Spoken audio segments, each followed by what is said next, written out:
خبر شامل کرتے ہیں لاہور سے۔ پی ٹی آئی کی گرفتار خواتین نے جیل میں بدسلوکی کی تردید کر دی۔ پی ٹی آئی کی گرفتار خواتین نے اپنے بیان میں جیل میں بدسلوکی کی تردید کی ہے۔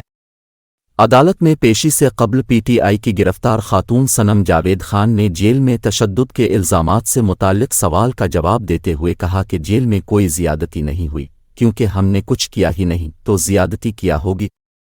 دوسری خاتون نے کہا کہ اس سے زیادہ کیا زیادتی ہو سکتی ہے کہ ہمیں بے گناہ جیل میں رکھا۔ ان کے علاوہ عالیہ حمزہ نے کہا کہ انہوں نے جس طرح گھر پر دھاوا بولا، کیا وہ قابل مذمت نہیں؟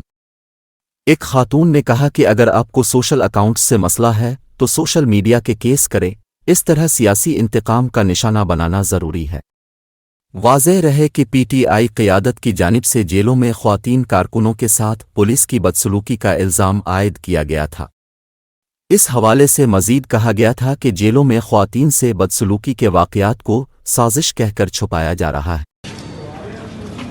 السلام علیکم میم، مختلف ریومرز، مختلف باتیں چل رہی تھیں جی جیل میں خواتین پر تشدد کیا جا رہا ہے، اور اس طرح سے کیا جیل میں ہمارے ساتھ کوئی زیادتی نہیں ہوئی، ہمیں جیل میں رکھنا ہی زیادتی تھی، کیونکہ ہم نے کچھ کیا ہی نہیں تو رکھنا ہی نہیں چاہیے۔ اور سب سے بڑی بات یہ کہ یہ تذلیل کافی ہے کہ آپ عورتوں کو گھروں سے آدھی راتوں کو اٹھا کر لائیں گے، گھسیٹ کے لائیں گے، اس سے زیادہ آپ عورتوں کی کیا تذلیل کریں؟ اور اگر آپ کو ان کے سوشل اکاؤنٹ سے پرابلم ہے تو سوشل میڈیا کے کیس کریں، اس طرح سیاسی انتقام کا نشانہ بنانا ضروری تو نہیں ہے۔